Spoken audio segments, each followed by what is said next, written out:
자, 자연환경과 인간생활 두 번째, 인간과 자연과의 관계에 대해서 살펴보도록 하겠습니다. 자, 인간과 자연과의 관계, 한마디로 하면 자연관입니다. 자연관. 인간이 자연을 어떻게 바라보느냐. 인간이 자연을 어떻게 바라보느냐. 크게 보면 이제 세 가지 관점이 있는데, 이렇게 세 가지 관점이 있는데, 첫 번째, 환경 결정론이죠. 환경 결정론. 말 그대로 인간 생활은 자연 환경에 의해서 결정된다라고 보는 관점입니다. 대자연 앞에 인간은 너무나도 미약한 존재입니다. 네. 그래서 인간은 자연에 순응하고 적응하면서 살아갈 수밖에 없다라고 보는 관점이 환경 결정론이죠. 과학기술이 그렇게 발달하지 못했던 전 근대 사회의 어떤 사고방식이다라고 보시면 돼요. 세계사적으로 보면 산업혁명 이전에 가졌던 어떤 사고방식이다. 그래서 우리가 앞서 살펴봤듯이 이제 기후 환경에 따라 가지고 인간 생활이 다르죠. 의식주가 다르죠. 그죠? 그리고 기후 환경에 따라서 전통 가옥 구조도 다르게 나타나죠. 이런 것들이 자연 환경에 인간이 적응하면서 살아가는 어떤 방식 속에서 나타나는 거기 때문에 환경 결정론적인 어떤 사례들이다라고 보시면 돼요. 두 번째는 환경 가능론인데요. 환경은 이제 생략해서 그냥 가능론이라고도 얘기를 합니다. 내용을 보시면 자연은 다양한 가능성을 제공할 뿐입니다. 그래서 인간은 이 다양한 가능성을 갖다가 선택적으로 이용을 할 수 있다라고 보는 관점입니다. 그러니까 인간이 이제 자연을 너무 두려움의 대상 뭐 그렇게 보지 않는 거야. 그죠? 그래서 자연을 이용하고 극복하고 개발하고 하려고 하는 어떤 관점이 가능론이다. 가능론. 자, 우리나라처럼 영토가 넓지 않은 그러한 나라. 특히 우리나라는 땅이 굉장히 구겨져 있다 보니까 평야가 좁죠. 평야가 좁다. 그래서 평야를 얻기 위해서 갯벌을 매립해 가지고 간척 사업을 합니다. 그렇게 해서 이제 간척지를 이제 조성을 하죠. 이런 것들은 뭡니까? 자연을 극복을 하고 자연을 개발을 한 그러한 사례가 되겠죠. 그리고 두 번째, 우리나라. 세계적인 다우지인데, 우리나라. 세계적인 다우지인데, 물이 그렇게 풍족한 나라는 못 됩니다. 왜 그러냐면, 여름철에 강수가 집중되기 때문에 그렇죠. 그죠? 그래서 우리나라는 여름철에 강수가 집중되기 때문에 홍수, 또 강수의 어떤 연 변화도 굉장히 크죠. 그러니까 우리나라 연 강수량 보통 1200에서 1400mm 정도가 내린다라고 얘기를 하는데 이게 평균치고 어떤 해는 2000mm가 넘게 내리지만 어떤 해는 1000mm도 안 내리는 해도 있습니다. 강수의 연 변화도 굉장히 커요. 해마다 강수량의 차이도 큽니다. 그래서 가뭄과 홍수가 빈번하게 발생하죠. 그래서 가뭄과 홍수를 조절하기 위해서 뭐예요? 그렇죠. 댐을 짓죠. 댐. 그래서 댐을 통해 가지고 가뭄과 홍수를 조절을 하고 댐에 가둔 물을 이용을 해서 뭐 농사도 짓고 공업용수로 사용하기도 하고 이런 건 인간이 자연을 극복을 하는 어떤 사례들이다라고 보시면 되죠. 그죠? 이런 것들이 이제 가능론입니다. 가능론. 세 번째가 이제 생태학적인 관점입니다.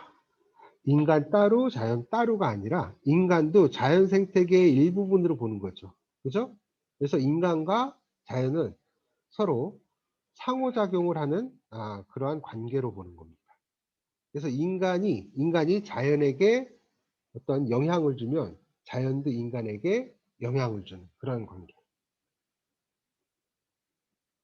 그래서 앞서 이제 말씀드린 간척 사업의 사례를 말씀드릴게요. 간척 사업을 하게 되면 간척 사업이라고 하는 게 이제 갯벌을 매립해 가지고 새로운 땅을 만드는 건데 이 갯벌이 바다의 콩팥 그래 가지고 자연 정화 기능이 굉장히 뛰어나다 그러죠. 그죠? 그래서 육상으로부터 유입되는 각종 오염 물질들을 이 갯벌에 있는 많은 미생물들, 얘들이 깨끗하게 이제 정화시켜주는 그러한 역할을 한다 그래요. 그럼으로써 해안의 생태계가 이제 깨끗하게 이제 유지가 되는 거죠. 근데 이러한 자연의 콩팥 역할을 하는 갯벌이 간척으로 인해서 사라지게 되면 연안의 생태계가 파괴될 뿐만이 아니라 연안의 환경오염도 굉장히 심각해지겠죠.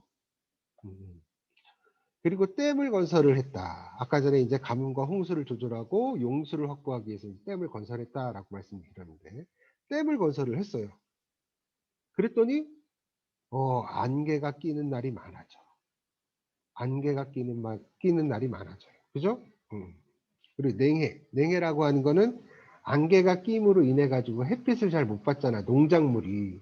그래서 농작물이 잘 자라지 못하는 거, 농작물의 생육이 잘 안 되는 걸 냉해 그럽니다.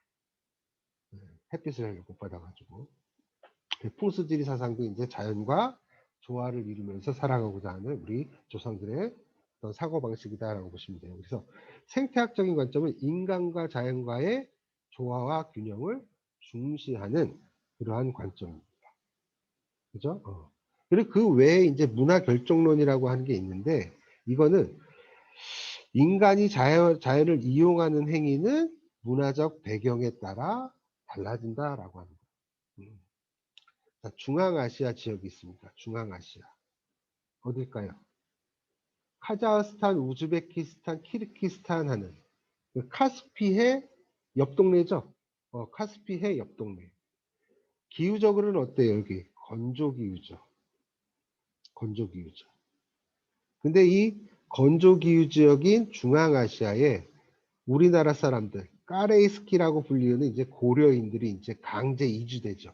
그죠? 강제 이주돼요.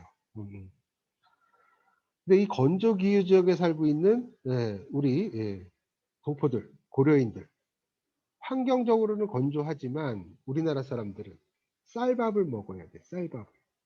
그래서 이 건조기후를 극복을 해서 이제 뭘 합니까? 벼농사를 짓죠. 벼농사를 짓죠. 어떻게 해서 이런 건조기후 지역 속에서 벼농사를 하게 됐냐? 그들의 문화가 토지이용 방식을 결정을 했다.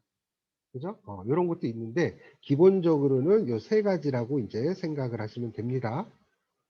환경 결정론. 인간 생활은 자연 환경에 의해서 결정될 수밖에 없다. 그죠? 두 번째가 이제 가능론. 인간이 자연을 이용하고 극복하고 개발하려고 하는 그러한 관점. 세 번째가 이제 생태학적인 관점. 그래서 인간도 대자연의 일부분으로서 인간과 자연은 상호작용하는 관계로 보는 관점입니다. 그렇죠?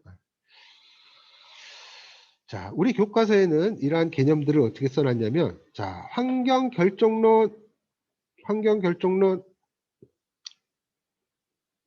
없고요. 환경 결정론은 없고요. 환경 가능론을 인간 중심주의라고 써놨습니다. 인간 중심주의가 앞서 말씀드린 환경 가능론이다라고 보시면 되고요. 생태학적인 관점, 요거를 생태 중심주의다라고 보시면 돼요. 중심주의, 생태 중심주의. 자, 그러면 인간과 자연의 바람직한 관계는 뭘까요? 그렇죠. 다들 알고 계시겠지만 생태학적인 관점이 가장 바람직합니다. 그래서 인간과 자연은 공존을 위한 노력이 필요하죠. 그죠?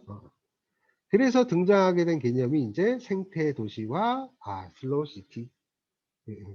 내용은 읽기 자료에 있으니까 읽기 자료를 통해서 한번 생태 도시와 슬로우 시티 어떤 도시들인지 한번 각자 확인해 보시기 바라고요.